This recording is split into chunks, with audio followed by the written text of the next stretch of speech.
দেখুন বন্ধুরা, সেদিনকে যে বৃষ্টি হয়েছিল সেই বৃষ্টিতে রাস্তায় উঠে চলে আসছিল রাত্রিবেলা। তো এটা ধরেছি, এটা আজকে রান্না হবে। সাইজটা দেখুন, সাইজটা খুব সুন্দর আছে, কিন্তু দুদিন জাবানা ছিল যার জন্য একটু রোগা হয়ে গেছে, পাকা কই।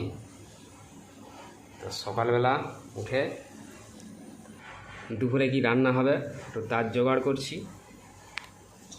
এই ডিমা শাক বাছছি, এই যে ডিমা শাক নিয়ে আসছি।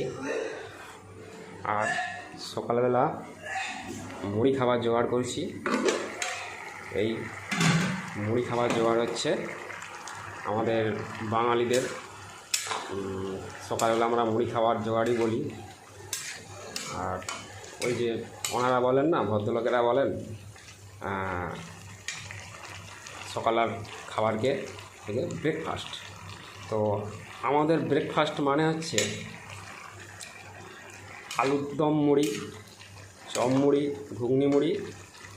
আর আমি যে আলুর দম করছি, আজকে আলুর দম মুড়ি হবে। তো আমি এখন এটাকে একটু বাছাবাছি করব, একটু পরিষ্কার করে নিই। তো তার আগে এখানে চারটি কিছু বেছে নিই, এগুলা বেছে নিই। তারপরে ভাত, তারপর আমার কাজ তো আছেই, কাজটা তো অবশ্যই হবেই। তার আগে আমাকে এই জোগাড়গুলো করে নিতে হচ্ছে। দুপুরে রান্নার জোগাড়, সকালবেলা ব্রেকফাস্ট, মুড়ি খাবার জোগাড়, সেগুলোকে করে নিচ্ছি। তো এটা এবারে পরিষ্কার করব। তো এখানে আরও অনেকগুলোই আছে, এখানে আরও মাছ আছে।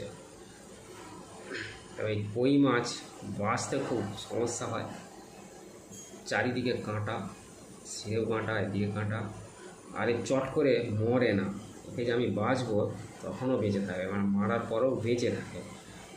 দেখি কখনো আমি এই কই মাছ পরিষ্কার করি না বা বাছি না, দেখি কী সুবিধাটা হয়। এখনও লড়ছে, জ্যান্ত আছে, ওকে মেরেছি, মাথাটাতে মেরেছি, কিন্তু এখনও জ্যান্ত আছে। আমি বাছবো কী করবো সেটাই ভাবছি। এই মাছটা পরিষ্কার করে ধুয়ে নিয়েছি, পরিষ্কার করে। আর এইখানেতে কিছু মাছ ছিল, ভিজে রাখা ছিল, বরফ হয়ে গেছে, ভাপ উঠছে। এটা একটু জল দিয়ে রেখে দেবো, একটু জল দিয়ে রেখে দিই, বরফটা গলে যাবে। রান্না করতে হবে আজকে দুপুরে এইটাই রান্না হবে।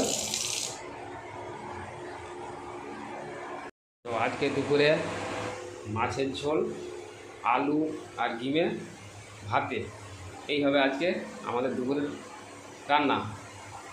বন্ধুরা ভালো থাকবেন। এই ভিডিওগুলো বানাতে অনেক সময় লাগে, তো একটু লাইক কমেন্ট করবেন ভালোবেসে, যদি ভালো লাগে। ধন্যবাদ, গুড মর্নিং।